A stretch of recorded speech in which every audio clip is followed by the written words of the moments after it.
All right, I have 6 o'clock on the nose. I'll call this meeting to order. Jeannie, will you lead us in the flag salute, please? Please rise and join me. I pledge allegiance to the flag of the United States of America and to the republic for which it stands, one nation, under God, indivisible, with liberty and justice for all. Thank you, Jeannie. Nicely done. Next item, please. Next item is roll call. Councilmember Bruins. Present. Councilmember Daniels. Here. Councilmember Miller. Present. Vice Mayor Schaefer. Here. And Mayor Middleton. Here. This meeting of the Citrus Heights City Council is cablecast live on Metro Cable 14, the local government affairs channel on the Comcast Consolidated Communications and AT&T U-verse cable systems. This meeting is closed captioned and live streamed at citrusheights.net. Tonight's meeting replays on Monday, October 17th at 9 a.m. on Channel 14. This meeting can also be viewed on the city's YouTube channel. Next item, please. Next item is approval of agenda. So moved. Second. Motion by Miller, second by Bruins. All those in favor? Aye. Aye. Great. Next item, please. The next item is public comment, and members of the public may address the council on any agenda item of interest to the public and within the council's purview, or on any agenda item before or during the council's consideration of the item. Speakers will be limited to 3 minutes each. If you wish to address the council during the meeting, please either complete a speaker identification sheet and give it to myself. If participating via Zoom, use the raise hand function or *9 from a telephone to indicate your desire to speak. When your name is called, either come to the podium or the city clerk will allow you to unmute your microphone. Seeing no one running up. Madam Clerk, do we have any written comment? I do have two written comment that I will go ahead and read now, and I do not see any raised hands Thank you. In Zoom.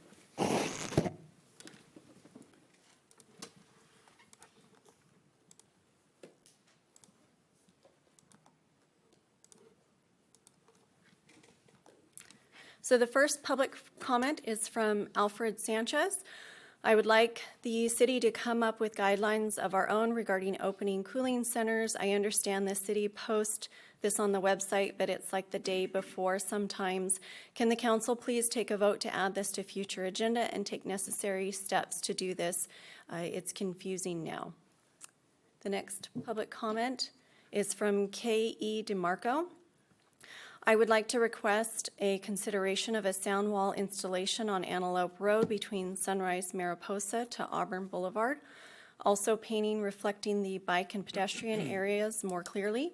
This is a very fast-moving, dangerous stretch of road for anyone, and making an appropriate bike pedestrian path as well as sound wall beautification of same area would be multifaceted improvement of the area.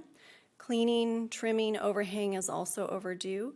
The new LED lights, no turn on red and yellow trim on the signals really doesn't do much but annoy the longtime residents at the corner of Mariposa Antelope. Fix the pedestrian bike walkways on dangerous curves next, please. Thank you. And that concludes the public comment. Thank you. I also have several public speakers' comment sheets for item number 11. I'll hold them to that time. And the next item, please. Next item is presentation. Number 4, presentation of a proclamation recognizing September 18th through 24th, 2022 as National Forensic Science Week. Mr. Miller? Thank you, Mayor.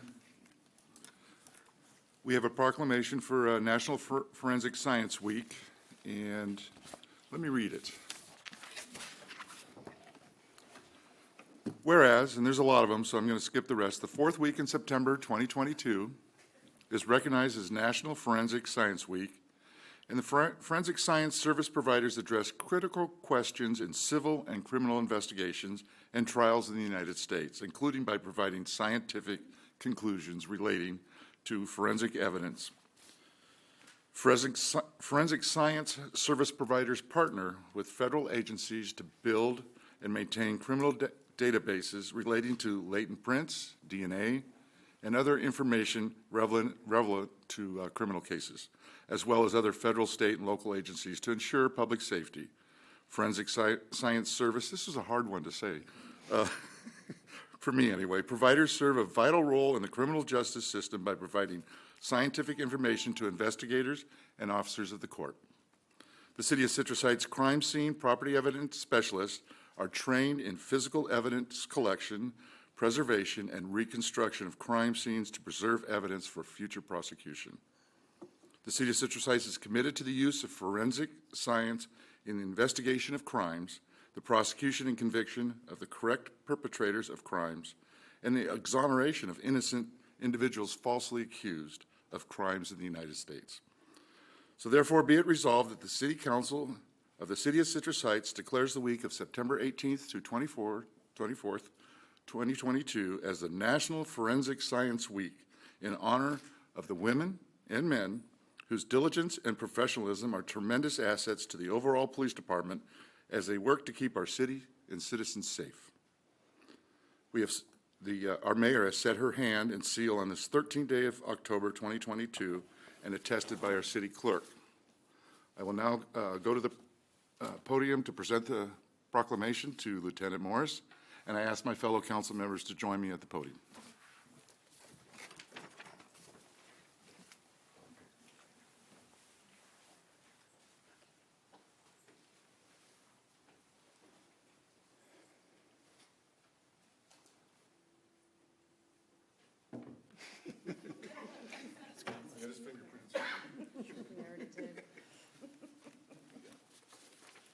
Are you accepting it? I am. Very good. Congratulations. Thank you. Thank you for all you do. Would you like to say a few words? No, yes, no. That's Chad's job. They just solve these crimes. Yes. Do you want to take a photo with? Yeah, okay. Should I just lay across the front there? Right across the front. I guess I accepted it for everybody. Scooch in, scooch in. Jeannie, you're kind of short. You might want. I'm not short. She is short. Steve, are you in the picture? Stand up here behind Jeannie. There you go.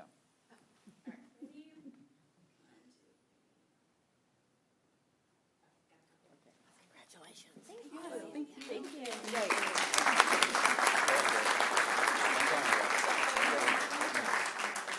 I get to embarrass you now. Let's do this.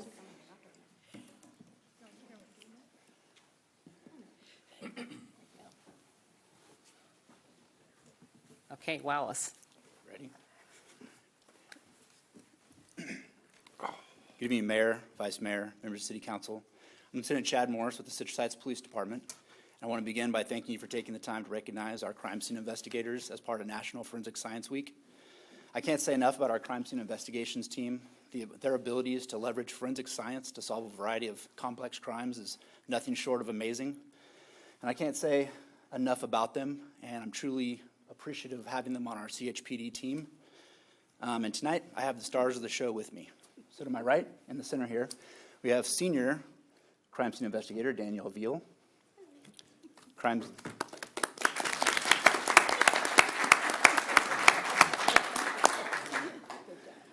scene investigator Shelby Spiegel,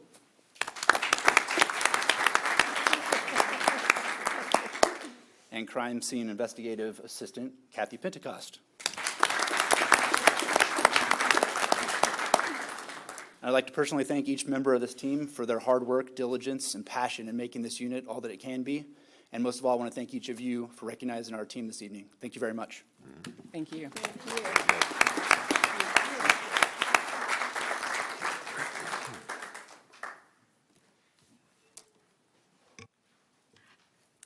The next item is presentation number 5, a presentation of a proclamation recognizing the second week of October as Code Enforcement Officer Appreciation Week. Mr. Daniels. Thank you. Okay, I'm really glad I didn't have to read that last one. I want to hear you say critical questions 3 times in a row, real quick. I'm going to read this proclamation. It's not too long, so I'm just going to read it all and hopefully get through it. This is a proclamation of the City of Citrus Heights proclaiming the second week of October as Code Enforcement Officer Appreciation Week. Whereas code enforcement officers provide for the safety, health, and welfare of citizens and communities throughout the state of California through the enforcement of local, state, and federal laws and ordinances dealing with various issues of building, zoning, housing, animal control, environmental, health, and life safety. And whereas code enforcement officers have challenging and demanding roles and often do not receive recognition for the job they do in improving the quality of life for residents and businesses of local communities. And whereas the role of many code enforcement officers has expanded in recent years, with jurisdictions increasingly relying on the expertise and training of code enforcement officers in their communities. And whereas code enforcement officers are dedicated, highly qualified, and highly trained professionals who share the goals of preventing neighborhood deterioration, enhancing community and ensuring safety, and preserving property values through knowledge, training, and application of housing, zoning, and nuisance laws. And whereas code enforcement officers often have a highly visible role in the communities they serve and regularly interact with the public and a variety of federal, state, county, and local officials in their capacity as a code enforcement officer. And lastly, whereas the state of California wants to recognize and honor code enforcement officers in our community and acknowledge their role in leading the way to improve quality of life with communities. Now, therefore, it be resolved that the City Council of Citrus Heights does hereby proclaim the second week of October as Code Enforcement Officer Appreciation Week, and do hereby urge all Citrus Heights community members to join in recognizing and expressing their appreciation for the dedication and serving individuals who serve as our code enforcement officers. And I will now present the proclamation to our Police Services Supervisor, Deborah Nathan, and ask my fellow council members to join me at the podium.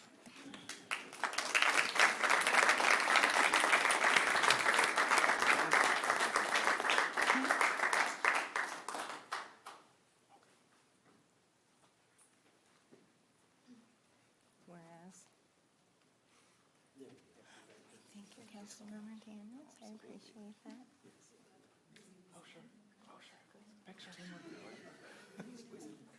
Do we like each other? One more time. Let's mix it up. Did you want to get in front? All right, 1, 2, 3. Thank you.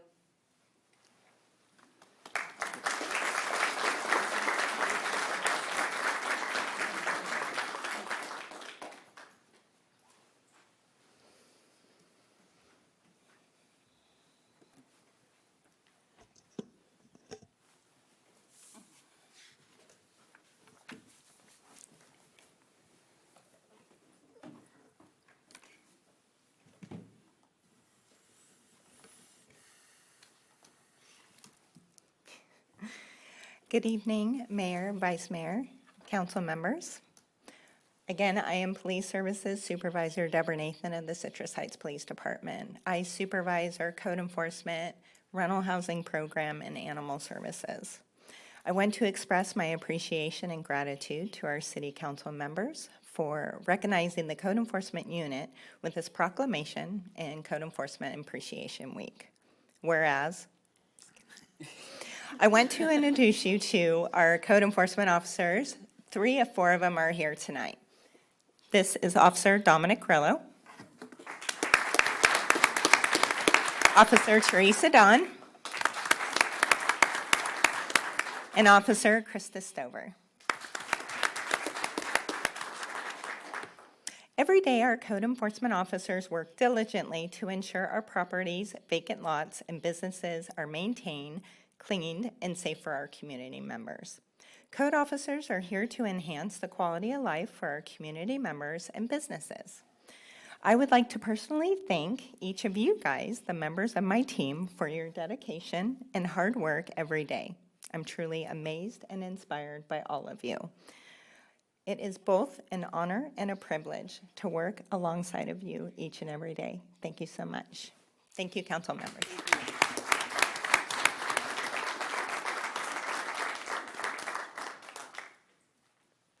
Next item, please. Next item is comments by council members and regional board updates. Ms. Bruin, start us off, please. Okay, I will. So I'd like to give you a report from the Police Activities League meeting we had yesterday. First of all, we are going to be participating, our kids, in the Halloween Parade this coming Saturday, which starts at 9 o'clock in the morning on Auburn Boulevard at Twin Oaks and Auburn. Goes down the street and ends at Rush Park, and there'll be a festival, Harvest Festival there, and they will also be participating in that. Secondly, we had a great response from the public for our project at Sunday Fun Day, where for a $20 donation to PAL, you could park in the VIP parking lot, raise about $700 for that, for the purposes of our kids.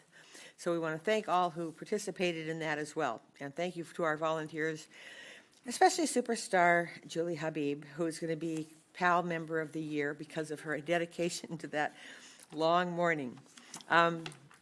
Then we also are going to have our annual Trunk or Treat event, which is on the 26th of October from 4 o'clock to 8 o'clock. And this year, for the first time, it's going to be a walking event.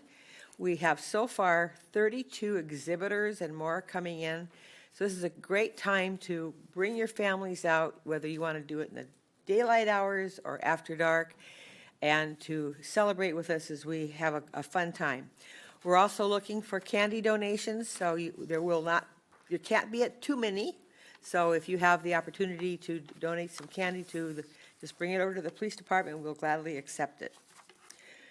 Okay, and then I also had a sanitation board meeting yesterday, and I think the most interesting thing on the agenda was just a report on our Confluence Regional Partnership Program.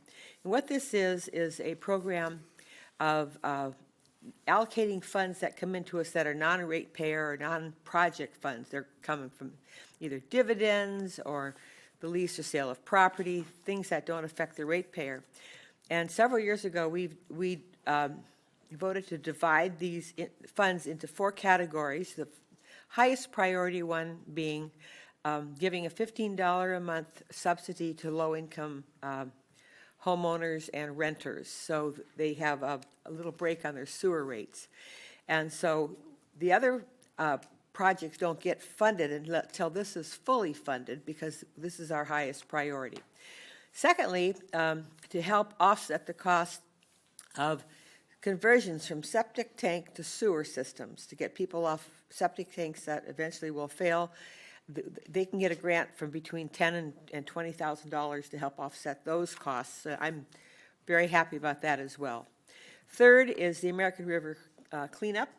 We participate in that with the American River, can't think of the name of it, group, nonprofit group that oversees that. And fourth, there's an education component for kids. They have various kinds of tours and educational programs, and so I'm very excited that we're able to fund that as well and talk about water safety, environmental stewardship, things like that. And then I'm also serving on a committee, a governance committee, which we had our first meeting yesterday after the board meeting. And we're looking at 2 very important things. The big action is whether and how to merge our 2 boards. We actually have 2 boards. We have Sacramento Regional County Sanitation Board, which is the large pipes that deliver to the wastewater treatment plant and the treatment itself. And then we have the Sacramento Area Sewer Board, which are the small pipes that come from our houses and feed into the big pipes. These 2 districts are probably about 40 years old now, and it makes sense from an efficiency standpoint to merge them into one board. So this committee is working on that, and with the goal to make a recommendation to the full board before the end of the year. And then the second part of that is always the hard, what do we call it? Do we call it this board or that, or this district or that district? And so we had some discussion about that. It kind of reminded me of the days when we first rolled out our police department, and we had discussion about what our police cars should look like, and And being true Citrus Heights devotees, we went out with like citrus colors, of course, orange and green on white cars, and then there was orange and black for a while. Finally, our police department said, you know, we really want black and whites like everybody else. So our best decisions weren't all that hot. And so we'll see what comes out of this naming of the new district. And then we'll go forward from there. Thank you. That's all I have. Thank you. Mr. Daniels. Thank you very much. Not a whole lot. On the 30th of September, I attended, along with the mayor, the city manager, police chief, and all kinds of police guys. And then I can't remember if there were other council members, so forgive me.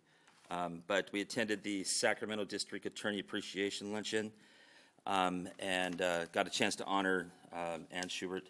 And what an incredible lady, and what a horrible loss, terrible loss it's going to be to Sacramento when she moves on. But the point being that the theme of this event was "One Pill Can Kill." And I'm bringing it up because I want to hopefully reach one person. If I reach one person and tell them to make sure they understand what's going on with fentanyl in our country, that it isn't just your teenager, you know, it's your 25-year-old son, it's your 50-year-old dad. It's not contained to our youth. We hear about it when it's with our youth, but it's all over the place. And it's evil what's going on. And so if you can reach one person and make them understand that one pill can kill, I think that would be a wonderful thing. Our country is truly going through I think, purposeful crisis. I think it's being put upon us, and hopefully we'll do something about it. But in the meantime, please get that message, and mainly to your young ones, but don't think it's you know, something contained to you, just your kids. Okay, so I've had the opportunity to travel around Citrus Heights over the last 4 or 5 weeks a whole lot, and I'm shocked at the number of inoperative cars on our streets. They look ugly. I've seen cars that have weeds that are growing 3 feet high around them and stuff. And I realized that those wonderful people that we just honored a little while ago, we mainly do a reactive type approach to our code enforcement and stuff like that. But I'm wondering if we might want to examine doing a proactive sweep of inoperative cars. They make the neighborhood look horrible, and it's that broken windows thing. It kind of feeds on itself too, and so just something to think about. I would support it, and I don't like government intrusion and stuff like that. But you know, if your car's not running, the least you can do is go out and clean up around it, wash it, so it looks like it's running. It's because it's just making the neighborhood look terrible. Today I had the opportunity to meet with our honorable chief and get a little bit of update. I'm so pleased to hear that our impact team is coming around. We're almost there. It's wonderful that our beautification crew is almost in place. It's wonderful, and I can't wait to see the changes that come along when we get that whole system up and running. It's going to be, I think, wonderful for Citrus Heights, and the public is going to be able to visually notice a big change in Citrus Heights. And then on that, I want to thank the chief, the city manager, probably CSD, and probably a whole lot more people for their hard work over at the Van Maren and Auburn area. That's a tough spot because the library is public property, and unfortunately, we can't prevent people from sleeping on public property, but a lot of that negative stuff had grown and had really gotten bad quickly. And I just want to, again, extend my appreciation to those that responded in cleaning up that corner. I went back today, and a little bit of the riffraff is back, and so it's just, it's a cycle. But be the squeaky wheel, and that's how we keep things on top of things. And so just want to express my appreciation for those involved that got that area cleaned up. It looked great. Thank you so much. I think that's it. Thank you. Mr. Miller. Thank you. This week, I attended the American Public Transit Association, or APTA's, convention in Seattle. It was well attended. There was like 4,000 folks there. And I was there to support the general manager, Henry Lee, and other board members as we did a presentation on our library train. And it's not anything new. They've had library trains with shelves on it and real books, but they don't go around corners too well. And also, when people check books out, they have to be restocked. It's physically demanding. And so in cooperation with the Sacramento Library System, we have, it's almost like a wrap where they've put bookshelves and it has images of books, but containing those books, and it's all different subject, is a QR code. And if you're writing it, you can take, a picture of it and it'll send you, and you can read that book while you're on the train. You can check it out. And if you don't have a library card, well, there's a QR code to get a free library card. So it's very innovative, I thought, and it was a good convention to go to. Seattle's looking a lot better after what happened during COVID, and I'll just leave it at that. And then today we had a Sacramento Transportation Authority meeting, and we were asked to prioritize 2 projects because there wasn't money for for both of them. And it was the Gold Line and White Rock Road that had submitted requests. And the majority favored the Gold Line this year and the second phase of White Rock Road in the next round of funding. And that's all I have to report. All right, thank you.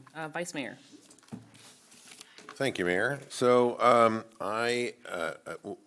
just going to dovetail on what Councilmember Miller said, is that I serve on the Public Library Board.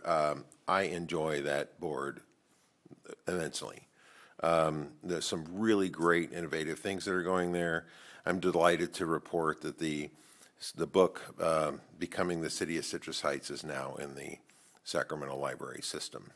So I'm delighted to report that. That's a great thing.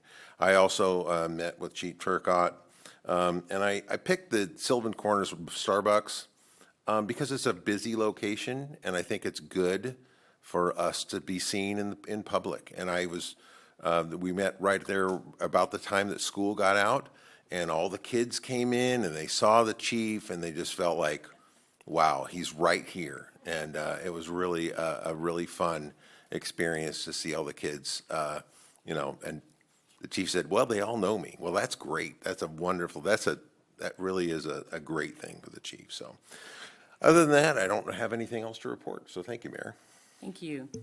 Well, Chief, seems like you've been busy. I, too, had my meeting with the chief, and we talked in depth about a lot of different things that are going on in the city, but mostly about what's going right and how he's going to continue to keep us on the right path. So very appreciative. Thank you, Chief. Also, the SACOG Race, Equity, Inclusion Policy and Innovation Committee recently approved our final draft of the working document to ensure that equitable access for impacted communities are taken into consideration whenever we're doing a transportation project or road funding. And that's important because we often don't realize the impact that we have when we say, well, we're going to put, a substation here, we're going to put a new road here. And what does that mean for the communities that are going to be impacted by that, specifically lower income communities, communities of color? And I worked really hard the last year on that group to make sure that we actually take that into consideration. We talk to the members of the community first before we go around approving these projects to make sure we're actually respecting and impacting them in a way that's meaningful. And with that, next item. Mayor, for the record, I meet with the chief tomorrow, so Hot dog, look at that. Next item is consent calendar, items 6, 7, 8, 9, and 10. Move approval. Second. Motion by Schaefer, second by Ms. Bruins. All those in favor? Aye. Motion carries. Next item, please. Next item is public hearing, item number 11. The subject is review 2023 action plan and funding recommendations for the Community Development Block Grant Program. The recommendation is to hear public testimony on the 2023 draft action plan and funding recommendations for the Community Development Block Grant Program, and then continue final action until the October 27th City Council meeting.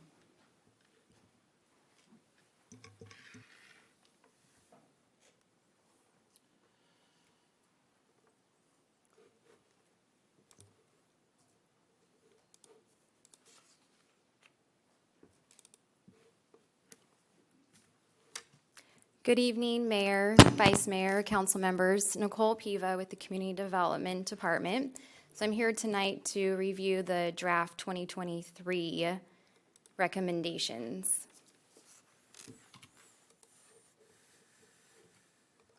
So the purpose of tonight's meeting is we're here to hold a public hearing on the Community Development Block Grant CDBG program. We'll review and receive comment on the draft 23 action plan, and then we'll continue this item to the October 27th council meeting. So we will not be taking any action tonight. A little bit of background on CDBG. Citrus Heights is an entitlement community under the federal CDBG program. And what it is to be an entitlement community, Citrus Heights receives an annual allocation. It's a formula-based allocation, and the grant funds are used to provide decent housing, suitable living environments, and expand economic opportunities primarily to low to moderate income persons. So for an example, 2022 Citrus Heights received $624,000 in annual entitlement funds. CDBG grantees, which the city is the grantee, were required to submit an annual action plan to the U.S. Department of Housing and Urban Development. And this plan outlines the activities that are funded and the clients that are served throughout the program year. The program year runs January 1st through December 31st. And CDBG funds, we have two pots that we'll be reviewing tonight. We estimate in 2023 to receive $600,000 in CDBG funds. This is an estimate. During the development of this plan, city has not received its grant money. So we estimate about $600,000. We could receive more, we could receive less. With that, the $90,000 goes towards public services, $120,000 goes towards administration, and the remaining goes towards a capital project. And the second CDBG funding we'll be reviewing tonight is we have some unexpended prior year CDBG funds, which is $270,000. During the development of this action plan, HUD requires the city to have an approved citizen participation plan, and that plan outlines how policies and procedures are related to CDBG items, how the staff engages public on any CDBG item. So in July, we released an application for the public services. July 12th, a workshop was held for any potential applicants that were interested in applying for public service funds. The applications were due August 1st, and staff reviewed those applications, put together a summary, and September 19th, staff met with the Quality of Life Committee, which was Mayor Middleton, Councilmember Bruins, and we reviewed the request, and they provided recommendations on funding. So staff put a draft action plan together, and that was released September 28th for public review. And then we're here tonight to hold the public hearing to review the action plan, and then we'll be back on the 27th for final adoption. This year, we had 5 applicants, the first one being Campus Life Connection. They operate the Sayonara Center. It's the after-school program. They've requested $15,000. The center opened in 2004, and in 2011, a new center was built. Campus Life operates that center, and a list of activities that the center does offer. This is a very limited list. They offer a wide range of activities, some of them including mentoring, tutoring, educational games, technology center, and daily meals. With the CDBG funds, it'll cover personnel cost, and they'll serve approximately 105 youth. Meals on Wheels submitted an application for the senior meal program. They requested $16,000. We've been working with Meals on Wheels since 2010. There's 2 parts to this program. They have a congregate program, which seniors can come to Rush Park and pick up a meal curbside. Or if you're not able to leave your home, drivers will deliver meals to your home. They can receive 1 hot meal Monday through Friday, or 5 frozen meals 1 time a week. And the CDBG funds will cover meal costs, and they'll serve approximately 285 seniors. Sacramento Self-Help Housing, They operate the Citrus Heights Navigator Program, and they requested $16,000. There's also two parts to this program. We have the Citrus Heights Navigator that provides the housing counseling services to those that are at risk of homeless or those that are homeless. And we do have a contract with Self-Help Housing. This is a 5-year contract. It's funded with CDBG and the city's permanent local housing allocation. The second part of this program, we have a supplemental Navigator fund. This is a fund that the Navigator is able to use to provide any sort of essential services to the clients, such as housing deposits, motel stay, food, transportation, any service that her client needs, she's able to provide to them. And this part of the program is funded with our CV funds. And just to kind of highlight, our Navigator does great work with these funds. She's been able to assist 56 households and provide emergency housing and essential services. So with the CDBG funds, it'll cover personnel and program cost, and approximately 112 households will be served. Sacramento Self-Help Housing also submitted an application for the Renters Helpline for $25,000. They provide a telephone internet-based renters helpline service. So a tenant can call in for counseling, dispute resolution, any fair housing services. The city is currently in an existing regional partnership. This is county-wide, so the city's share of this program is $22,524, and this is based off each city's rental units. This activity satisfies the city's obligation to affirmatively further fair housing as required by the U.S. Department of Housing and Urban Development, and these funds will go towards personnel and program cost, and they will serve about 445 households. The last one is Sunrise Christian Food Ministry. They operate the emergency food closet, and they've requested $39,720. They've been receiving CDBG funds since 2016, and they provide essential food and supply products to really anyone who's in need, specifically to low income or someone who's experiencing homelessness in Citrus Heights. The emergency food closet is open 5 days a week from 11 to 2, and they have a drive-through operation pickup at Advent Lutheran Church on San Juan. And with these funds, it'll cover the food, supplies, and personnel cost. And they'll serve approximately 5,000 Citrus Heights residents. So the first funding recommendation, we just went over the organizations that submitted applications. The middle column is their funding request, and then the last column is the quality of life recommendations. I just want to highlight the ones that are in bold, the two self-help housing. These are the two programs that they fully fund, they recommend fully funding. We are in an agreement with Self-Help for the Navigator services, so we funded them at the full amount, $16,000.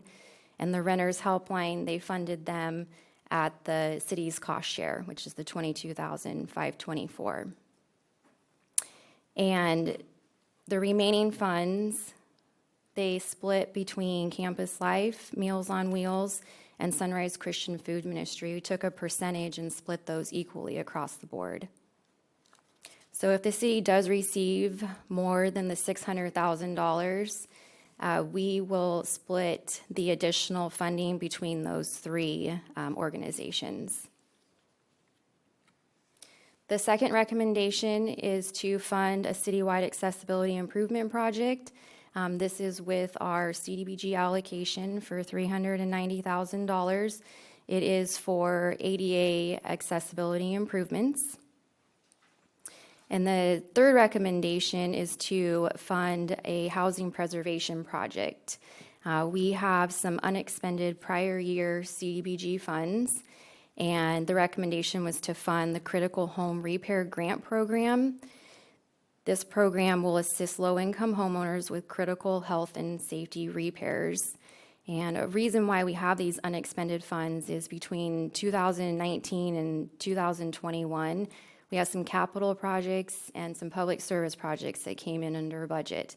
So we had a little bit of cost savings. So they would like to fund this program. They thought it was very important. We have a wait list of over 60 people, so they wanted to keep this program going. And if it is approved to fund the Critical Home Repair Grant Program, staff would recommend awarding those funds to Rebuilding Together. Rebuilding Together's been managing CDBG funds for the last 25 years. They work with SHRA in the city of Rancho Cordova. They provide safety modifications and critical repairs to eligible low-income homeowners in Citrus Heights. And some of those repairs would be replacing or repairing an HVA system, replacing or repairing roofs, windows, any accessibility. A homeowner could receive a grant up to $20,000, and they could be a single-family house, halfplex, condo, or a mobile home.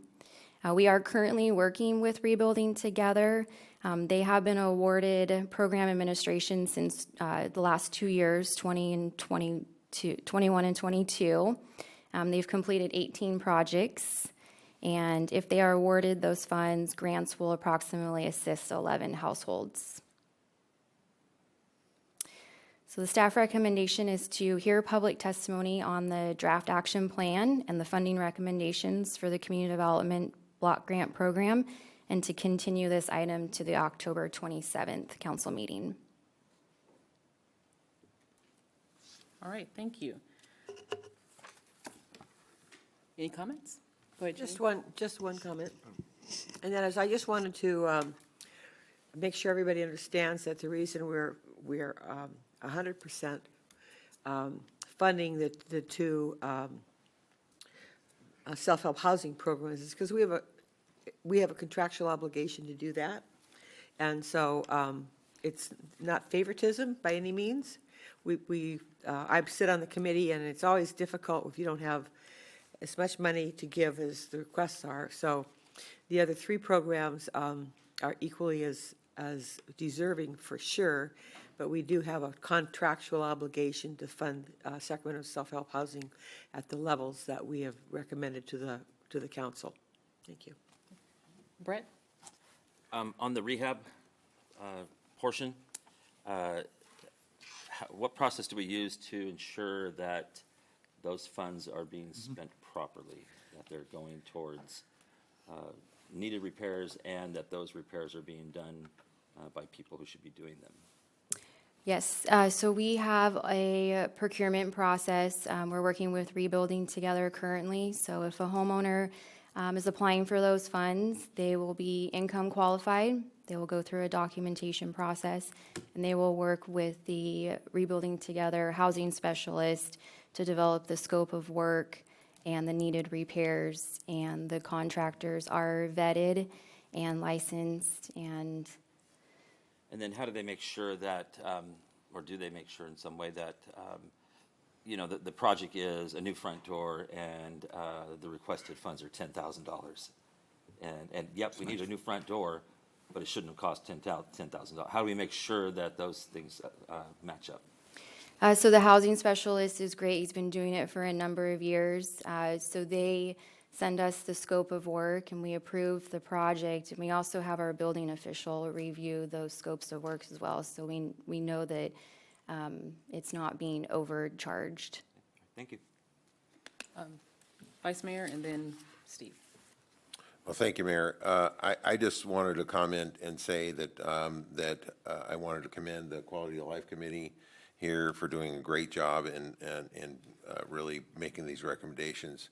And all of these organizations that we work with here are really phenomenal. It's amazing. I have direct experience with the Food Closet over there. My neighborhood association happens to meet in the church there. They are just amazing. So that's really all I had to comment is just wanted to compliment the mayor and Councilmember Bruins for their recommendations. Thank you. It was hard indeed. Steve? Yeah, to dovetail into what Councilmember Daniels was asking on the home repair, I noticed there's an eligibility requirement to be low income. And I would ask, you don't have to do it tonight, but a chart of what that is, because I know it depends on family size and all that, and I always forget what that is, and I think we should let the public know if they qualify. Yes, good point. I should have included that in my presentation. There are income limits for 2022. Thanks, Nicole. Yeah. And this is a public hearing, so I will open said hearing and call up our speakers. So first one will be Julie Habib.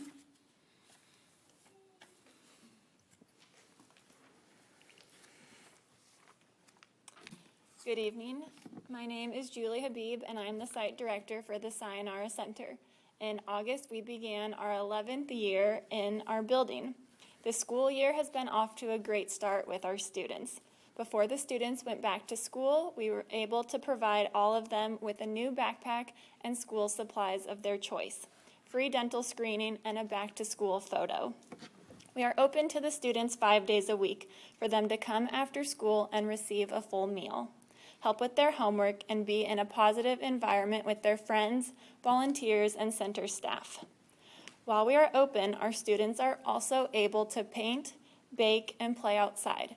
We recently added artificial turf on the side of our building, so every day out there are picnics and games being played.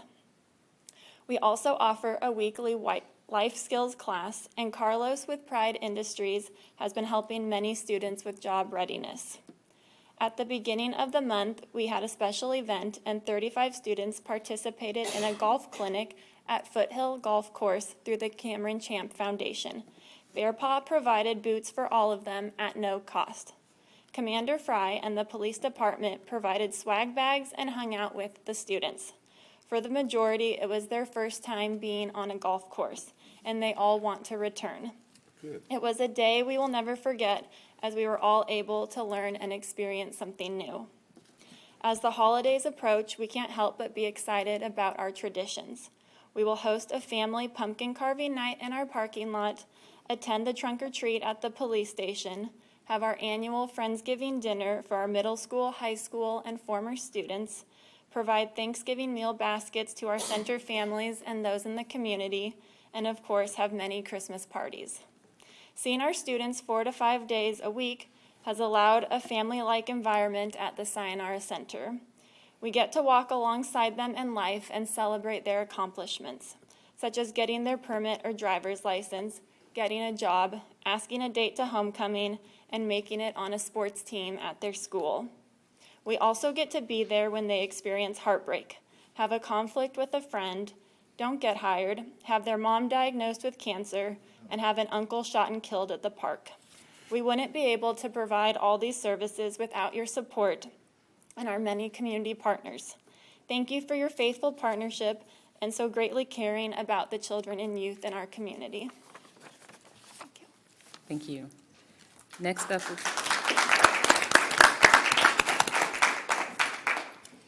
Next up is Carrie Grip.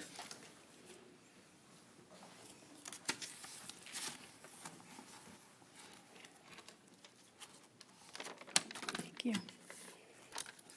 Thank you to the city council members and mayor and vice mayor for allowing us to come today and speak to you. My name is Carrie Grip, and I'm the executive director of Rebuilding Together. You heard a little bit about it, Rebuilding Together. We are a nonprofit organization that provides home repairs and home accessibility modifications for low-income homeowners.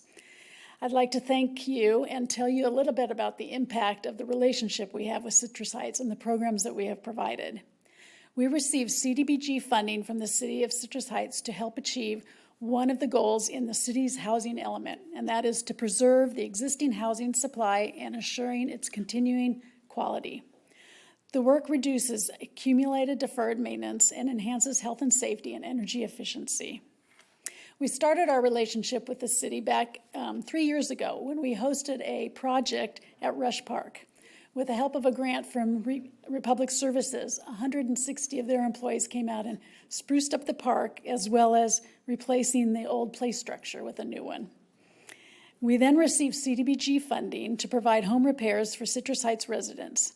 Since then, Nicole mentioned a little bit of it, but we've provided new roofs, 9 new roofs, windows for homes, heating and air conditioning, bathroom accessibility, and new steps. Every day we receive calls from desperate homeowners that are afraid about leaky roofs, dangerous steps, inability to take showers. One of our homeowners recently received new windows because her windows were broken. One of them wasn't even there anymore, and she was living with the draft and the safety and security issues that come along with that. Another client could not get into her shower because she was disabled and was unable to access the shower. We were able to make that bathroom more accessible by converting it to a step-in shower that she could use.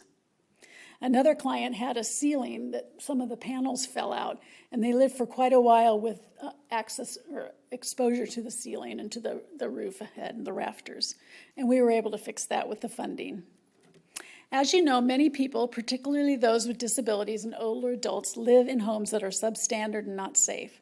Because of financial and/or physical limitations, they don't have the resources to complete the major repairs. This program has contributed to the preservation of many homes in this community. As Nicole mentioned, we do have a long waiting list, and we're hoping to be able to work down that waiting list a little bit quicker. We look forward to continuing our relationship with the city and improving the housing stock and the quality of life in Citrus Heights. Thank you so much. Thank you.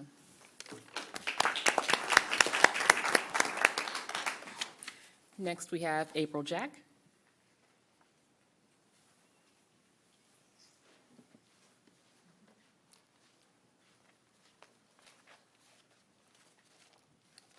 Well, I'm not April, but my name's Rocky Peterson, and we want to thank you.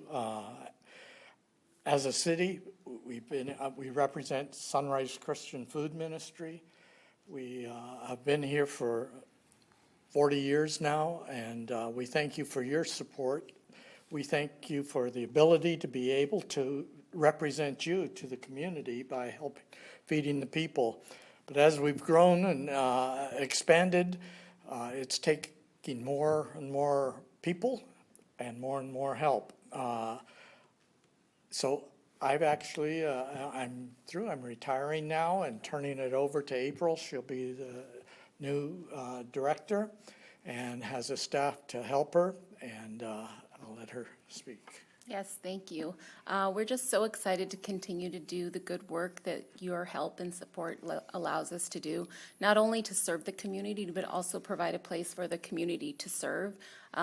Having this 5-day-a-week program to put food in hungry tummies is such a rewarding thing for our volunteers to be able to come every day and do. But it also is just building a community of neighbors that they're so thankful and resilient. So we're just very thankful for your support and look forward to continuing to do the good work as we roll into the holidays and into the new year, where we start to celebrate our 40th year next year, and just very excited to see what's to come. Thank you. Thank you. Go ahead, Jeannie.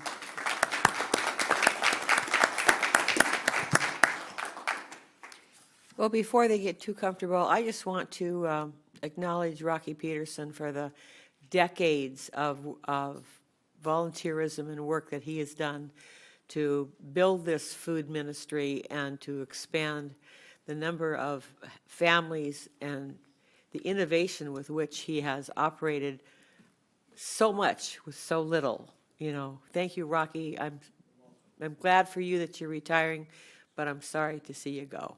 Thank you.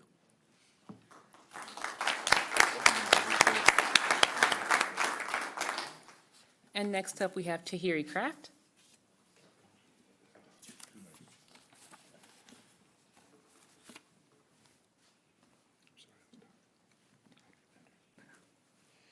Hello, my name is Tahiri Craft from Sacramento Self-Help Housing, Mayor, Vice Mayor, Council Member. I personally want to say thank you for your ongoing support for the Renters Helpline. Every day we get calls from tenants in an incredibly stressful situation in their life, trying to figure out what their rights are and to find out if they've been discriminated against in their housing. Each month we receive about between 700 and 800 phone calls through the Sacramento area. Since January of this year, in Citrus Heights alone, we received 357 calls. And out of that 357 calls, 28 are possible fair housing issues. Recently, we've noticed an increase trend of actually discriminating against people with disabilities. An example of that is actually a resident of Citrus Heights. This individual turned into accommodations, reasonable accommodations to his apartment complex, saying, hey, I need a unit that's more accessible. Oh, by the way, can I also have a parking spot that's closer to my unit? Well, he ended up calling us, and we ended up getting back to that apartment complex and getting Project Sentinel involved and explaining the fair housing laws. And all of a sudden, they've put that as a priority. And the individual's now in a more accessible unit, and of course, a parking spot near his unit. So that's an example, and I cannot thank you enough of just the ongoing support. You know, it is a supporting project through all 5 jurisdictions, but as you can see, we have made an impact of residents of Citrus Heights, and we will continue to do that. So thank you. I also want to acknowledge, it's really interesting that code enforcement is here tonight, because I do want to also acknowledge that we actually get quite a few phone calls and recommendations through code enforcement, because we teach them about the Renters Helpline. So when they're out and about and they see a tenant that they have concerns with, they actually pass our cards out. So I want to actually give my thank you for them also, because they're actually in the front lines and they actually are working with your tenants out there. So thank you so much for your time. Thank you.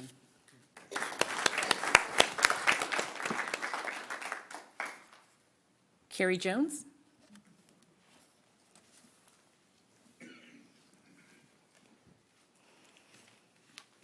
Good evening, Mayor, Vice Mayor, and council members. I'm Carrie Jones with Sacramento Self-Help Housing. I'm the Assistant Director of Outreach. And we just want to say thank you for continuing to support the outreach navigators that are out there on the streets every day. Well, not every day, Monday through Friday. We've got full-time navigator Gabby, who's been here for a while. And then recently, we've got Yvette, who's been there since March 1st, so there's 2. Just some quick statistics. We kind of get bogged down in the every day of, we need water, we need granola bars, we need clothes. And so kind of looking back at stats was really helpful for us to do this, because it felt really good. They've done some great work, thanks to the city of Citrus Heights and all the support. They were able to serve since January 2022 to today, 272 individuals. 51 were aged 55 or older, 43 were children. They did 3,000 services. So services are face-to-face contact, texts, resources for food, clothing, alcohol and drug referrals, permanent housing, mental health, medical, anything that has to do with anything they're struggling with. Some of the outcomes, they've moved 10 people into transitional housing settings, 9 entered substance abuse treatment programs, and 49 were permanently housed since January. None of this could happen with Citrus Heights Heart, all the faith-based communities, Sergeant Semino and Nicole. Every 2 weeks, we go over every single case. It's a joy. We do respite, we do meals, drop-in hours, and it's all because of the entire community. So thank you for the support, and we hope to continue doing it. Quick question. Yep. Has the group ever considered using medical students and nursing students to act as health navigators? Funny you should say that. I just had the conversation today, and I haven't told you yet, Nicole. One of our directors that we work with at SAC Self-Help, his wife is a nurse, and she is going to start volunteering. I don't know if it's going to be once or twice a month at a drop-in. We need to talk details on that. But yes, I think that would be really helpful, just to kind of guide them through, where do I go for this? Where, I need this, or maybe Social Security benefits, applying for that. So, yeah. Yeah, just before we did the library car presentation, I think it was Philadelphia or in the SEPTA Transit Agency that was doing that for the homeless, so to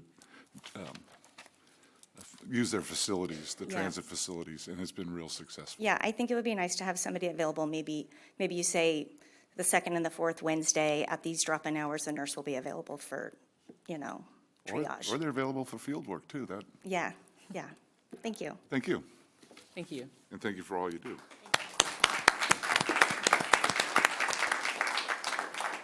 And last but certainly not least, Robin Smith.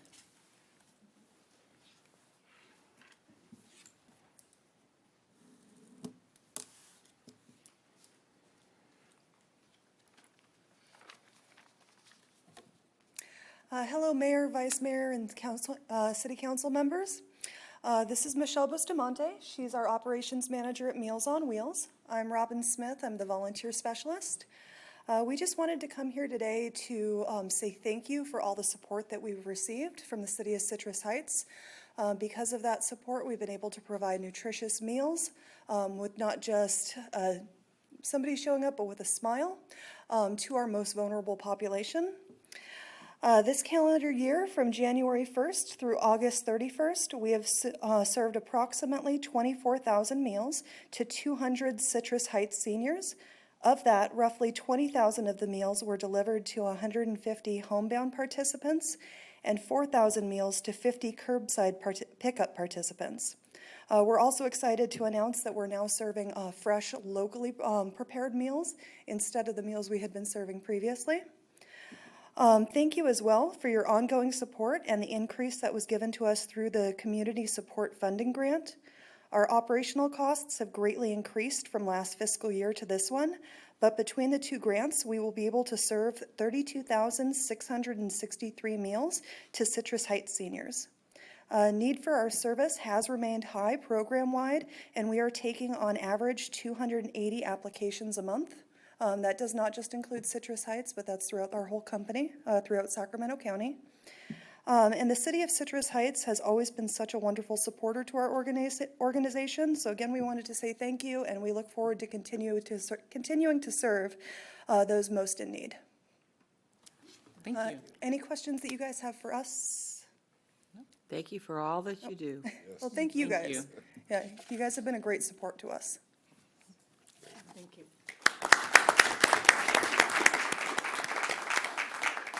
And with that, I would request a motion to continue from the council. So moved. Second. To date-specific October 27th. Thank you. All right, a motion by Mr. Miller, second by Bruins.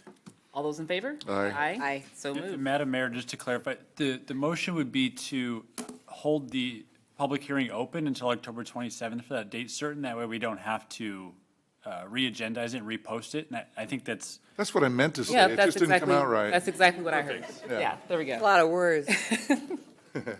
so moved. We're good. Let the record reflect that. Next item, please. You have to vote. The next item Do we have to is do it again? No. Oh, Oh, did we vote? yeah, you did. All that happened. Okay. Oh, stop it. I mean, it's too early for this. Next item, please. Next item is public hearing number 12. The subject is the 2022 Edward Byrne Memorial Justice Assistance Grant, JAG funding. The recommendation is to adopt a resolution accepting 2022 Edward Byrne Memorial Justice Assistance Grant funds in accordance with state requirements. Well, good evening, Madam Mayor, Vice Mayor, and council members. Chris Fry, Operations Commander with the Police Department. And this evening, I'm here to present the 2022 Edward Byrne Memorial Justice Assistance Grant, otherwise known as the JAG Grant. Each year, the Bureau of Justice Assistance partners with the Bureau of Justice Statistics to allocate funding for each state, which is based on the state's violent crime and population size. The state's award amount is then divided between the state and local governments at a rate of 60% and 40% respectively. Under this program, cities and counties receive federal funds to augment public safety expenditures. This is a non-competitive grant program, and there is no guarantee for funding or minimum allocations. The awarded funds from the grant must be used for law enforcement activities. This also includes equipment needs. The police department was awarded this year $23,593 for the 2022 JAG grant, which must be expended by September 30th, 2023. Funding from the grant is going to be utilized to purchase tablets for our police vehicles. There's no matching fund requirements, and the purchases will be made in accordance with the city's adopted purchasing policy and procedures. The police department is requesting to strategically use the grant funds to support the department's equipment and training initiatives. This request will support our goal to provide exceptional police services to the community and enhance our officer safety. At this time, staff is recommending the council to adopt a resolution accepting the aforementioned recommended expenditures for the 2022 JAG grant. And with that, I'm willing to answer any questions that you may have. Any questions from council? Seeing none, it's a public hearing. I'll open the hearing. No, nothing? All right, I'll close it. What's the pleasure of the council? I move that we issue a resolution to accept the 2022 Edward Burns Memorial Justice Assistance Grant funds in accordance with state requirements. I second. Motion by Bruin, second by Vice Mayor Schaefer. All those in favor? Aye. Aye. So moved. And next item, please. Oh, I'm on the right. Next item is public hearing number 13. The subject is amendment to Chapter 98, Utilities of the Citrus Heights Municipal Code. The recommendation is to introduce for a first reading and read by title only and waive the full reading of an ordinance amending Chapter 98, Utilities of the Citrus Heights Municipal Code.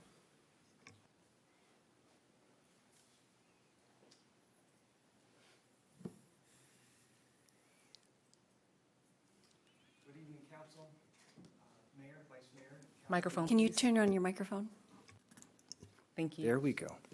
Good evening, Mayor, Vice Mayor, and council members. Hunter Young with General Services. We're here this evening to present to you on a topic about amending Chapter 98 of our municipal code related to what is, we'll call underground utility districts. So what is an underground utility district? That's kind of the key part of this. It is a geographic area in which the overhead utilities are, we would require that the utility providers place those underground, and then the wood utility poles along the corridor would be removed.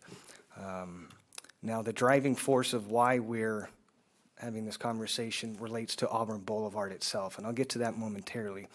Currently, Chapter 98 of the Municipal Code deals with utilities. Articles 1 through 5 deal with water, storm drain, and sanitary sewer, but they do not address the topic of underground utility districts. So our proposal for council to consider is an amendment to Chapter 98 to go ahead and create some language that would allow the council to create or establish an underground utility district when that is necessary and appropriate. So the question of why now, given the history with Auburn Boulevard. This project is by far the largest public works project that the city has undertaken. It's taken many years, a lot of staff time, a lot of funding from various partners to get to this point. As noted here in the first bullet point, Auburn Boulevard, the undergrounding of Phase 1, it started at Sylvan Corners and it went north to Rush Park, and that completed in 2013, so it's been some time. In doing some research, staff was able to locate that there was a study session with council many years ago that indicated that this topic was discussed at least, but an amendment to the municipal code was not addressed at that time. It was also determined that moving forward with an underground utility district for Phase 1 on Auburn Boulevard wasn't necessary at that time. Since then, we've come a long ways. We've worked on Phase 2 in terms, that starts from Rush Park, heads north to the northern city limits. And in doing so, we've been working with our utility providers, specifically with SMUD, with Comcast, and with CCI. These are the three major players that will be going underground and as part of the overall project. But at this time, our utility providers and city staff, we would like to see that and recommend that a underground utility district be established. This would require that the utilities go underground, and it would also prevent that future utility installations be above ground. So on a technical standpoint, Phase 1 right now, if a new utility were to come to town, there's nothing to prohibit them necessarily from an overhead installation. And so we want to prohibit that moving forward. It provides for a clean corridor, and it provides a lot of aesthetics, and it also gets rid of some of the other, clogging up kind of the overall sidewalk width and providing as much space for people to use the sidewalks. So we're talking about, in terms of funding, this evening's conversation and public hearing has to relate to amending the municipal code. There is no funding or financial impact associated with this action. Now, we are proposing to return to council in a couple of weeks, where if the council is approving of this measure this evening, we would have a second reading in 2 weeks. That same evening, we would come back and request that the council actually take the action to establish an underground utility district on Auburn Boulevard. So it's a multi-step process, and that underground utility district would go from Sylvan Corners all the way up to the northern city limits. So it encompasses both Phase 1 and Phase 2 of the project. And, well, I guess I beat myself to the next step slide. So with that, I would be happy to entertain any questions that the council may have. Go ahead, Tim. Thank you, sir. So I have a question with regard to, so we would own the utility district, correct? The city of Citrus Heights would own that particular easement or whatever that Well, it's corridor it would be. there's nothing really to own. The right-of-way is ours. Right now, our municipal code allows for, let's say a private development comes in. There's provisions to require that the utilities be placed underground on that lot. However, in the public right-of-way on a street corridor, there's not. And so this is the mechanism that we would use to dictate to the utility providers that you need to go underground. So we don't really have anything to own other than we're establishing a district. It's not like an assessment district in the sense that there's funding and things of that nature, where you're simply outlining a geographic area and saying, if you want to play ball here, you need to have an underground installation. So my follow-up question, that would be if, and I don't know if these have been phased out, but used to be that we would have the transformers on the power poles explode on a periodic basis. I've been present when one has exploded.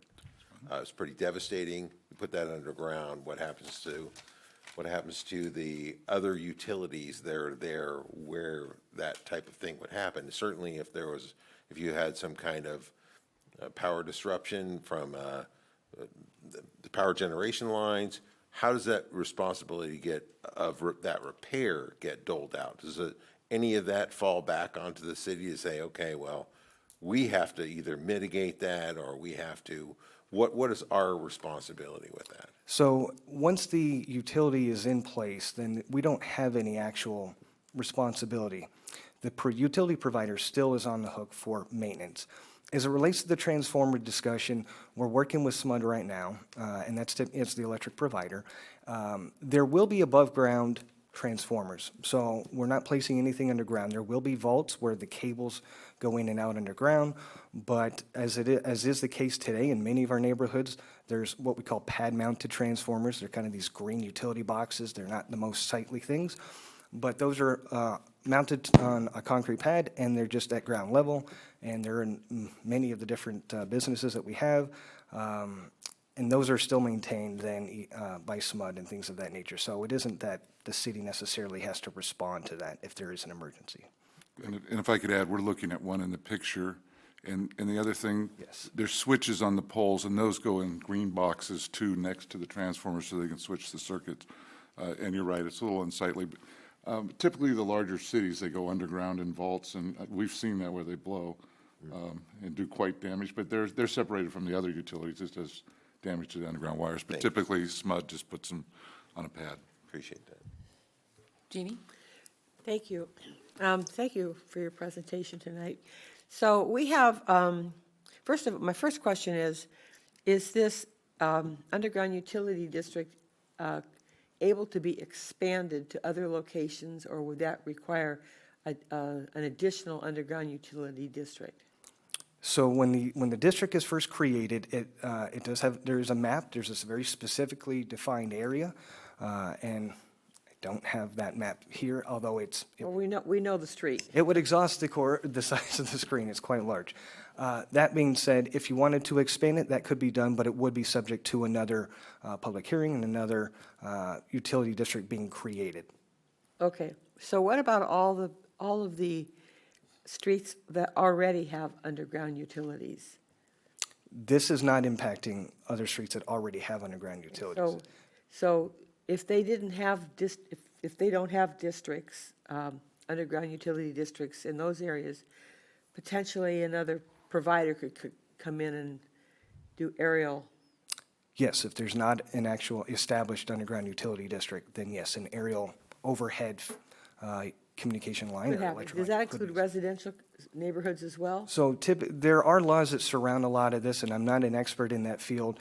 Typically, when it comes to SMUD or the other utility providers, I know we don't use PG&E for electric here, but they have a lot of their own requirements as to what streets are even willing to underground. And so residential streets is immediately off the list. Auburn Boulevard being a major corridor is something that does meet certain criteria for the public safety, for the health and liability and things of that nature. So residential streets are immediately not a candidate for this type of thing. Okay, so, because I don't know, this is all new to me, so I might be asking silly questions, but what's to stop us from just declaring all of our commercial corridors as, including the ones that already have underground utilities, as part of the district? Technically, I don't know that there's anything that could necessarily stop us from doing that. It is a huge endeavor, both from a time commitment and from a funding perspective. Now, SMUD, from a financial perspective, they're willing to fund a small portion or their pro rata share of the cost. On Auburn Boulevard itself, for example, we, as the city, will eventually hire a contractor. We will dig a trench, we will place those pipes in the grounds, and they're allocated some for SMUD, some for CCI, and some for Comcast. Then the utility providers will come in and they will pull all of their new cables. The cost is exorbitant. SMUD is committed no less than $750,000. It's possible that they'll be able to provide more than that, actually. They're still kind of fine-tuning some numbers. But that being said, from my experience in a prior position out with Citrus Heights, PG&E had told me the cost to underground is typically around $5 million a mile. It's something that is exorbitant. The city doesn't have the financial resources to absorb that. So even if we created an underground utility district on all of our major corridors, you're talking millions of dollars and years of effort to get there. Well, I guess my question was in relationship to those commercial quarters that already have the utilities undergrounded. Mm-hmm.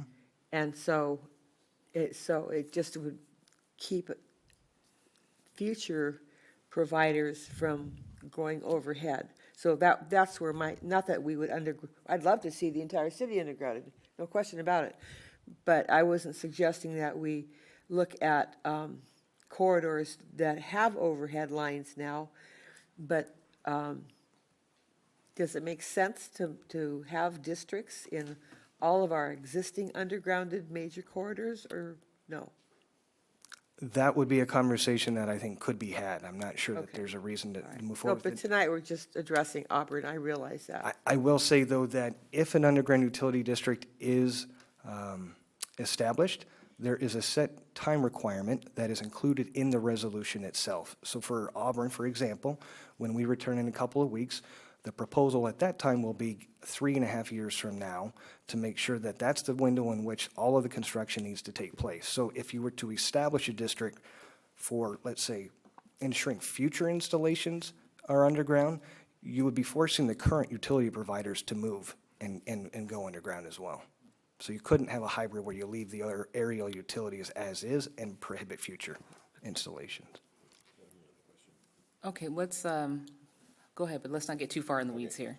So, not to get too far in the weeds, but my question would be, so who sets the time frame for this? For the 3.5 years you just said? That would be staff, and I base that on what our Could we say, projected like, timeline 20 is. years? Could we, Say again? could we make it 20 years if we needed to, if it made sense? For Auburn Boulevard specifically, or are you talking about just No, in I'm general? talking about for general. utility districts outside of Auburn Boulevard where we're not forcing the, I suppose that's possible. okay. I think this is a great question for us, for our upcoming strategic planning session to kind of look into. That's a good point. So I have some questions, Okay. since tonight we're voting on something. I just want to make sure I understand. So development doesn't trigger undergrounding right in front of it, correct? There's a separate section in the municipal code that would deal with undergrounding as it relates to private development. So This if- is strictly talking about public right-of-way. Okay, so I just want to make sure I'm clear, because this is kind of concerning to me. There's a wonderful little family tea shop there in that picture that is going to go away, and there might exist then a corporate coffee shop in that area, a whole rebuild is my understanding. Is that going to then trigger them to have to go out and underground the utilities in front of the property there? Well, we're working with the developer at this time as far as coordination. But you're saying the overhead utilities in this photo, would they be undergrounded as part of that? No, we're talking specifically about the site utilities going out to the street and making sure those connections are undergrounded. But they're not necessarily responsible for undergrounding all of the overhead utility lines on the major corridor. And you just said not necessarily, so I'm just trying to make sure I'm clear. Is that development potentially on the hook for undergrounding that utility out near the street? Hi, sorry to interrupt. Regina Cave, General Services Director. So the General Services Department and Community Services Department have been working with those developers, but specifically why we're taking this to council for approval is to codify this as part of the Auburn Boulevard project as a requirement with SMUD. In order for us to move forward with the undergrounding of all these overhead utilities, we must establish a district, and that demonstrates to SMUD and the other utility companies that their investment would be in perpetuity, that no other utility company can come in and erect any poles. Your question, Councilmember Daniels, those poles will be underground in all those utilities as part of our obligation with the project. This is not put back on the developer for that location that you're talking about. You mean the For the Auburn Boulevard, correct. Okay, so I'm just trying to make sure that we don't establish something where development could be hindered by us saying, well, if you're going to develop that property, you're going to have to put all the utilities by the street underground at your expense. Correct. This will all be That's not underground. going to happen with this. Not with this. This will actually all be on the city's dime and along with all the grant funding that we are putting together for this project. Thank you very much. My Thank you for that apologies. clarification. No, thank you. Thank you. Seeing no further questions from the council, this is a public hearing, and I'll open said hearing. Gentlemen, thank you. It's just, yeah. Seeing no one rush up to the dais here, I'll close the hearing. Mr. Miller, what would the council like to do? We'd like to continue this item for action and anything else our city attorney would add as my motion. Is that- I will make a motion. Oh, Thank you, That Mr. we Daniels. introduce for the first reading, read by title only, and waive the full reading of ordinance, such and such, an ordinance of the City Council of the City of Citrus Heights amending Chapter 98 Utilities of the Citrus Heights Municipal Code. I won't make you do it again with your mic on.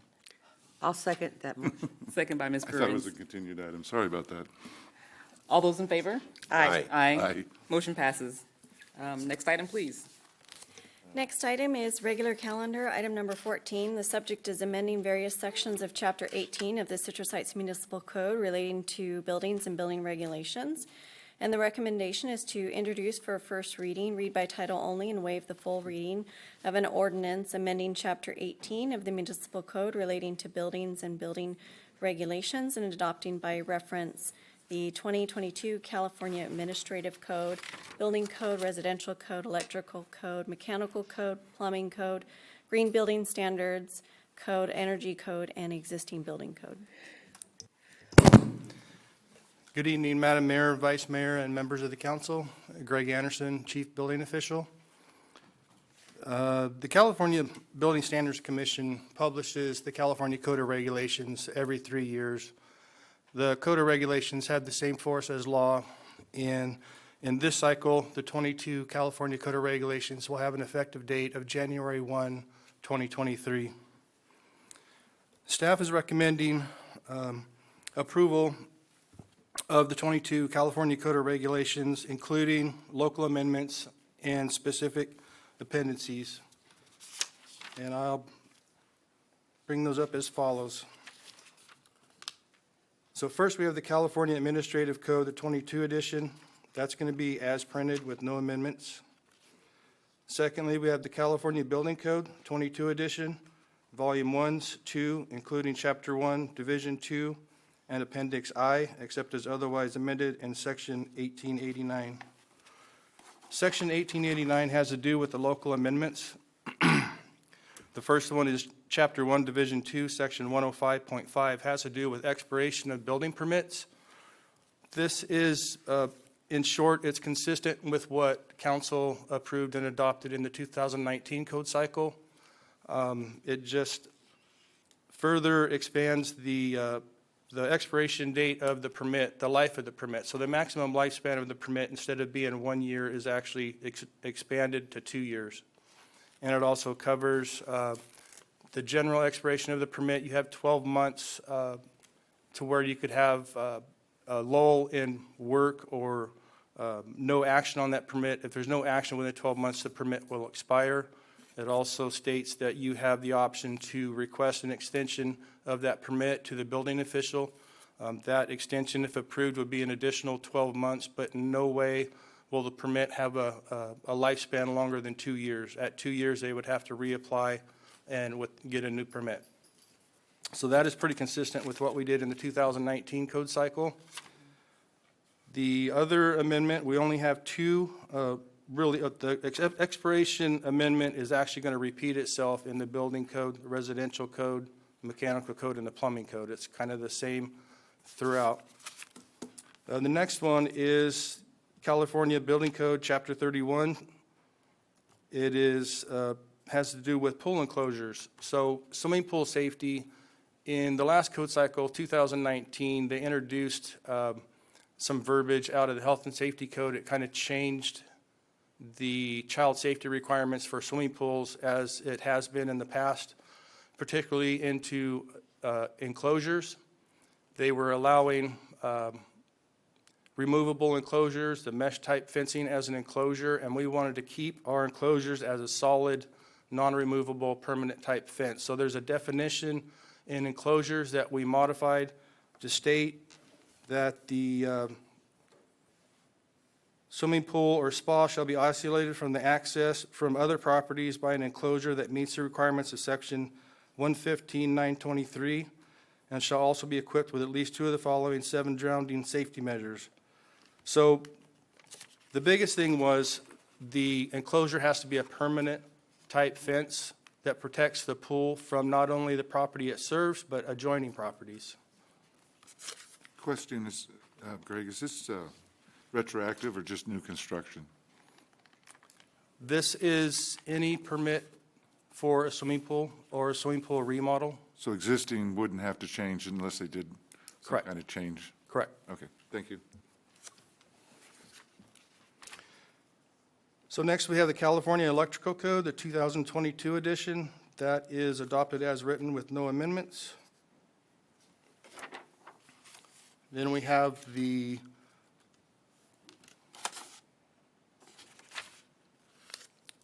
California Mechanical Code, 22 edition, including Chapter 1, Division 2, Administration. Again, this covers the permit expiration that we covered with the building code. Next, we have the California Plumbing Code, 2022 edition, including Chapter 1, Division 2. That is the same as the expiration in the building code. Next, we have the California Energy Code, 2022 edition. That's as written with no amendments. And next, there's the 2022 California Green Building Standards Code. That is as written with no amendments. And lastly, we have the California Residential Code, 2022 edition, including Chapter 1, Division 2. That covers the expiration. Also included in the adoption is Appendix AH, which is special provisions for patio covers, Section AH 101 through AH 105.2, and Appendix AQ. AQ is special provisions for tiny homes that are not new, but there is a little bit of difference from the previous code cycle in 2019. I believe we had some special provisions back then. This is covering more of the minimum required area for lofts, headroom, and also covers the required egress for those loft areas, and it also covers provisions for ladders and ship ladders to access those lofts.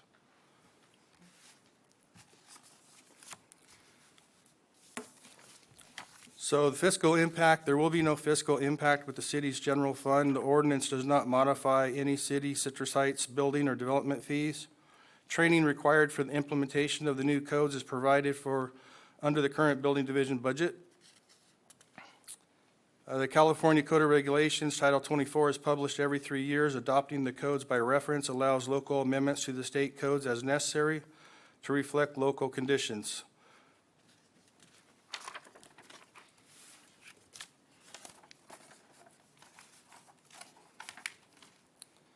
The California Building Standards Commission requires implementation of the 2022 California Code of Regulations starting January 1st, 2023. The 2019 California Code of Regulations will remain in effect and applicable to all plans, specifications, and construction performed under that building permit where the application for a permit is submitted before December 31st, 2021. Any applications for permit submitted after January 1, 2023 will fall under the 2022 California Code of Regulations and remain in effect until that job is complete. So with this new adoption and the new provisions, extensive community outreach regarding the new codes will take place over the next several months and into the next year. Staff will be providing new updates on our website and continue to answer questions and do public outreach as we can. And that was all I had. With that, I take any questions. Any questions? Okay, well, Let me make up for my last motion. okay. I move that we pass an ordinance amending Chapter 18 of the Citrus Heights Municipal Code relating to buildings and building regulations and adopting by reference the 2022 California Administrative Code, Building Code, Residential Code, Electrical Code, Mechanical Code, Plumbing Code, Green Building Standards Code, Energy Code, and last but not least, the California Existing Building Code. Did I get it right? Beautiful. We need a few more. Yeah. Second? The elevator code. I don't know. Motion by Miller, second by Daniels. All those in favor, say aye. Aye. Aye. Aye. Motion passes. Thank you Next very item, much. please. Thank you. Next item is regular calendar, item number 15. The subject is maintenance and enhancement strategy to identify centerline miles of roadways in need of restriping and minor roadway repairs. The recommendation is to receive staff's presentation and provide direction.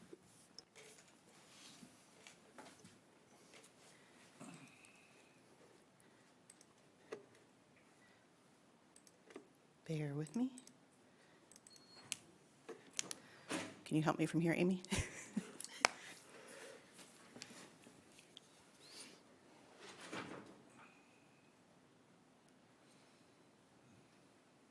Awesome, thank you. Regina Cave, General Services Director. Good evening, Mayor, Council, Council members. So this item here before you is directly from the Council Strategic Goal that was adopted back in May, and to present a maintenance and enhancement strategy to identify centerline miles of roadways in need of striping and other minor roadway repairs. This item was also identified in the focus area plan, so we would look at this long term. So of our general inventory estimates, we have approximately 105.7 centerline miles, which equates to about 200 lane miles of striped lanes. Just quickly, the difference between the two is one center line is from point A to point B on a corridor. So for instance, Greenback Lane is 3.5 miles thereabouts. But you've got 6 lanes, 3 lanes in each direction, plus all your center turn pockets. So it takes is about 22 miles total when you're looking at lane miles. And then we have about 67 signalized intersections with crosswalks throughout the city and about 850 stop signs. This does not encompass all of our striped areas, but this just gives kind of a general ballpark of what our majority are and the higher priorities.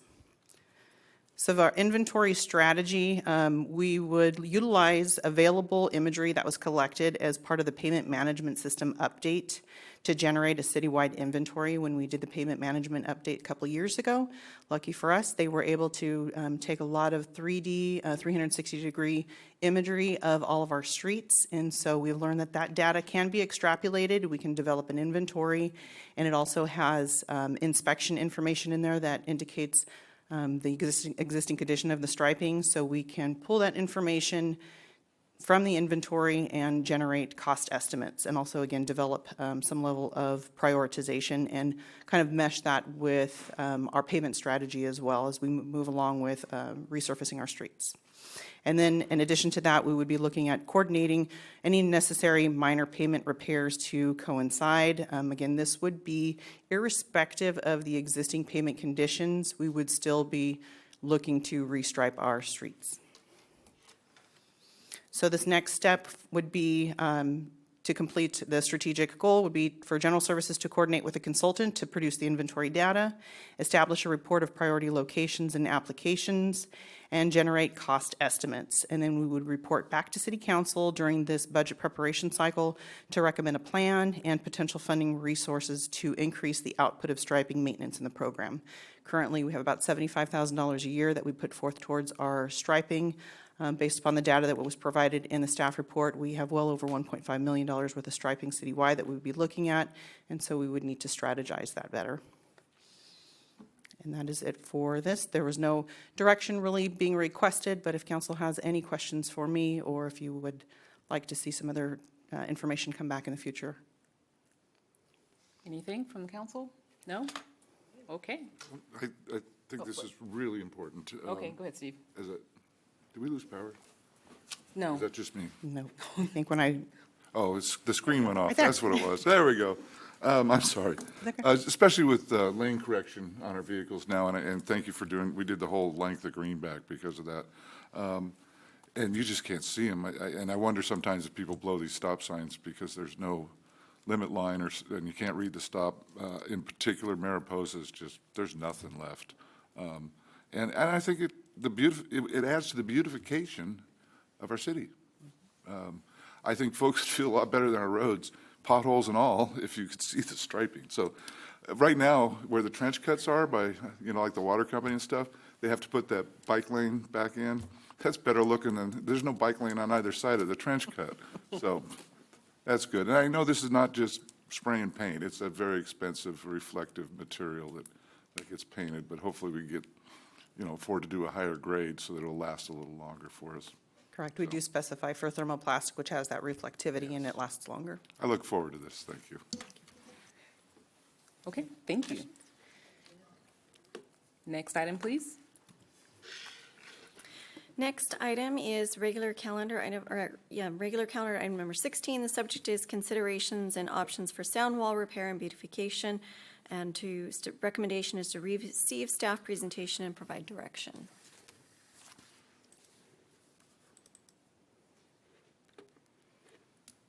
Let's see if I can figure this one out now.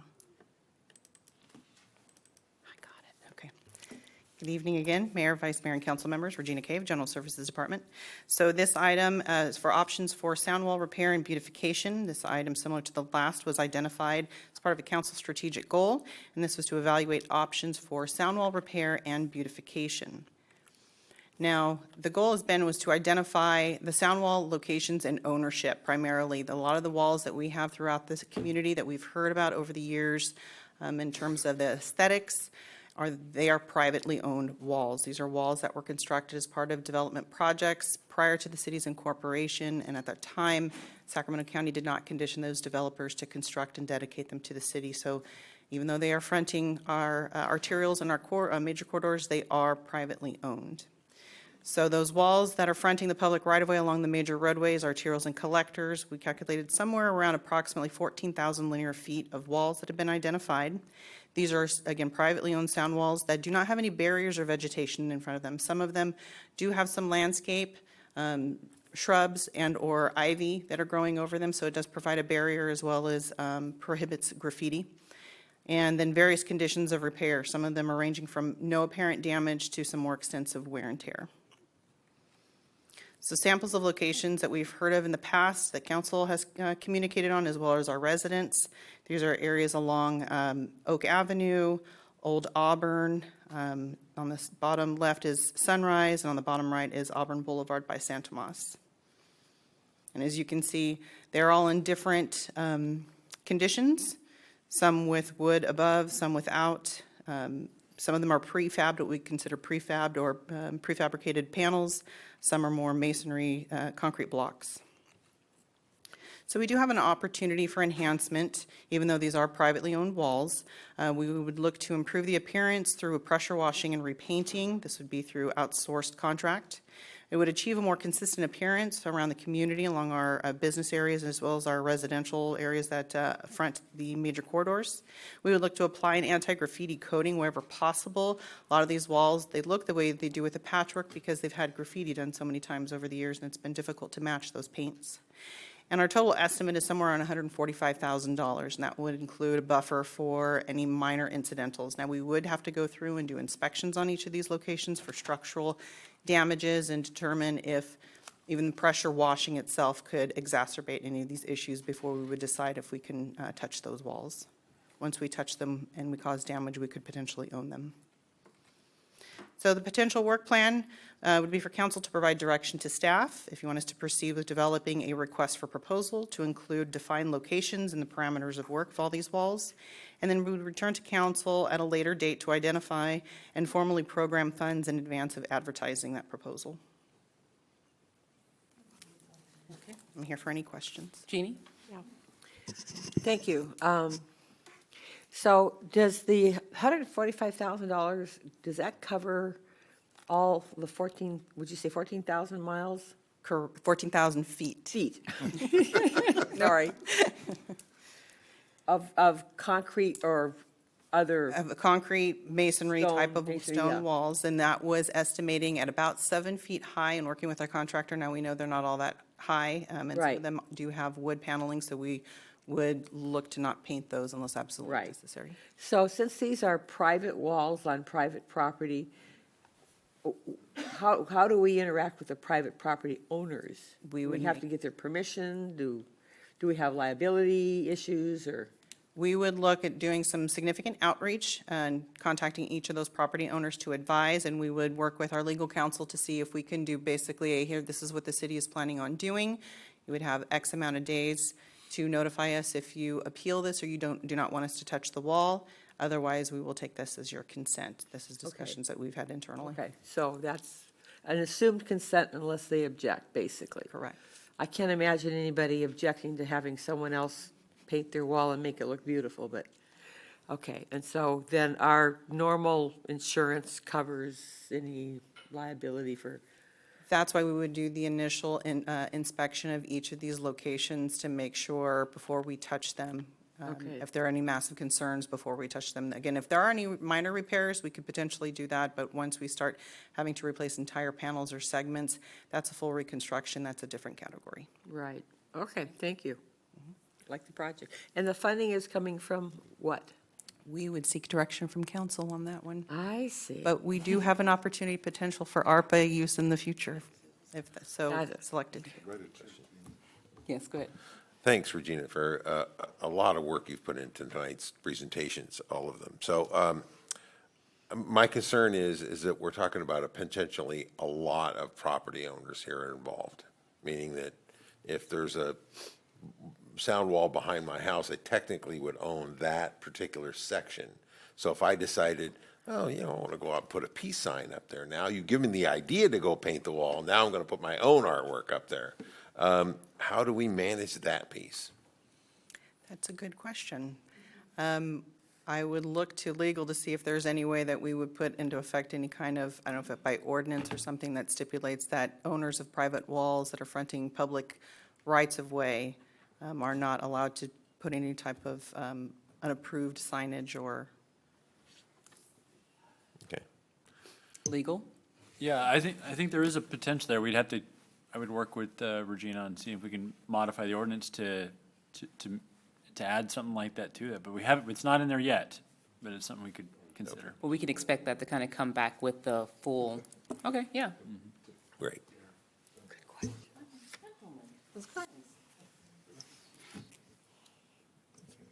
Okay. Any other comments about this, what we're talking about here this evening?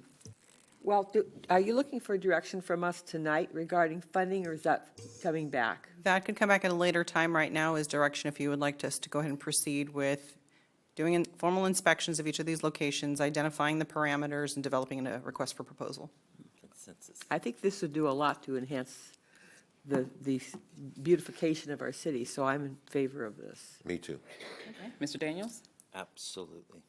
Miller? Okay. You're There you good to go. go. For the direction, I appreciate it. All right. Next item? Next item is department reports, and there are none. The next item is city manager items. Good evening, Mayor, Council. Ashley Finney, your city manager. I do have a few slides to augment my updates here, and just want to thank staff for their presentations tonight. And the last couple items you heard about are definitely tied to our focus area work plan and our 6-month strategic goals too, in and around beautification and some infrastructure improvements. So I look forward to those coming back in the future. So on the city manager updates, we do have a few updates here for you. If we can go to the next slide, please. We talked a little bit about this as part of your council comments, but Sunday Fun Day was a lot of fun. We had a great turnout from the community there. We had over 4,000 attendees, and the outreach that was done across the various media channels, we estimate they reached over almost 250,000 people. So you can see a few pictures here from the tree planting ceremony. Looks like we have, I believe it's Officer French out there with a motorcycle and a child checking it out. I don't think they did any hot laps, but I can't be sure. And then a lot of community interacting with our neighborhood associations, our service clubs, businesses, and various booths out there. So great event. If I could go to the next slide, please. Our police traffic unit, some good news.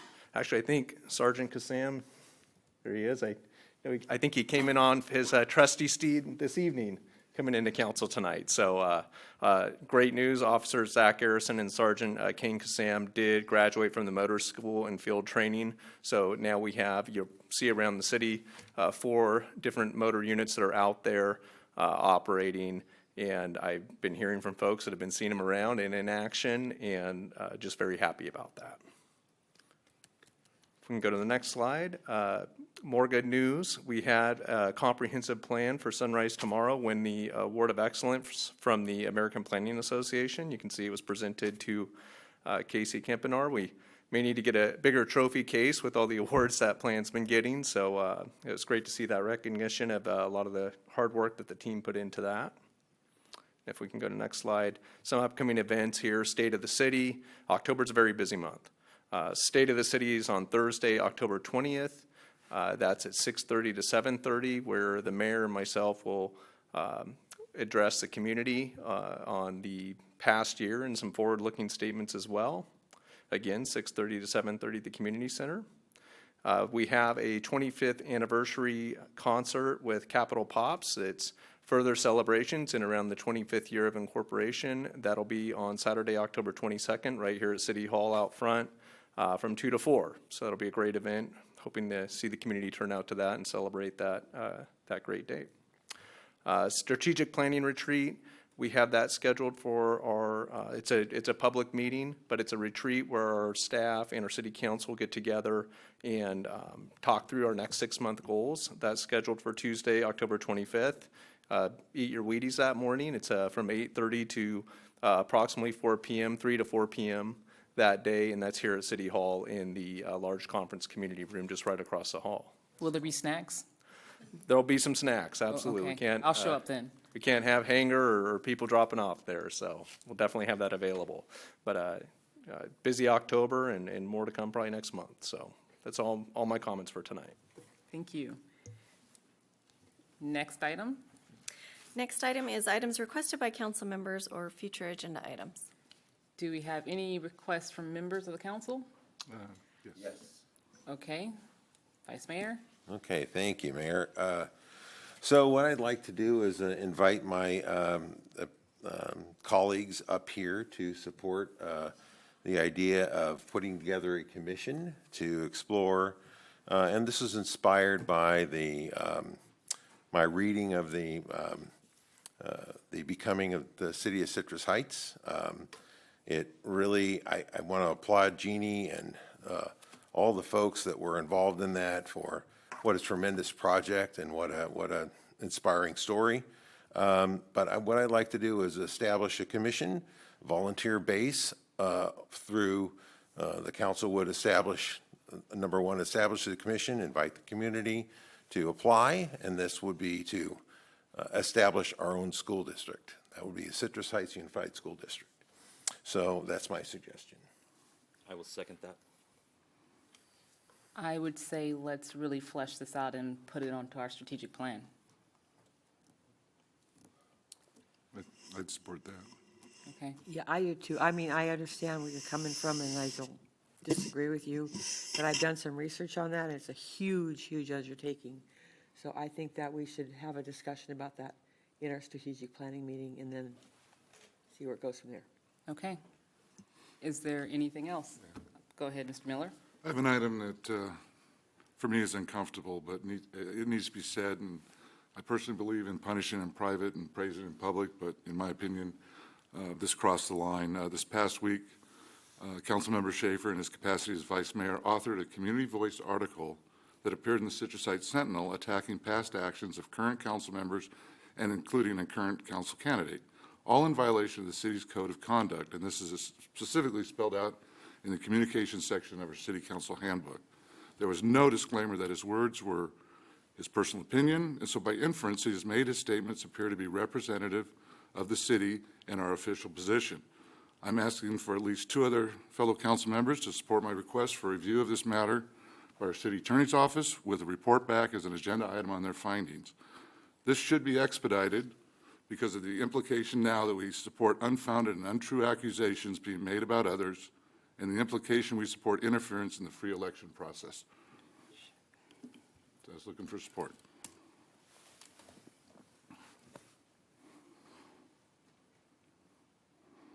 Well, I am unaware of this, so I'm going to remain silent on it. Well, at a minimum, I think we should all reacquaint ourselves with the handbook that we developed, and if changes need to be made, if there's disagreements, we can talk about that in our strategic planning. I agree with that, Steve. Let's revisit that handbook. Okay. Mr. Daniels? Well, we might as well go for the trifecta. So, if you haven't seen the news today, a group of adults entered a school in the Sacramento School District and attacked a student.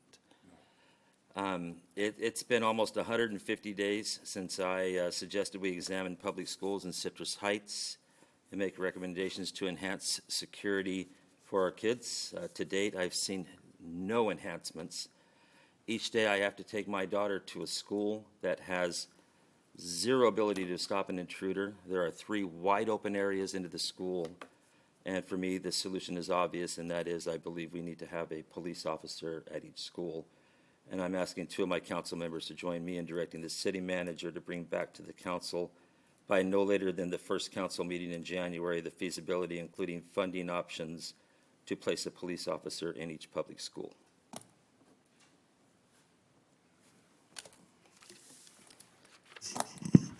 Not that I disagree, but I really do think that that is something that should be discussed with the police department and with the school board members. I don't think that that's within our purview to force something that is not. That's my point. I want to have a feasibility study on it and see what we can or cannot do in that regard.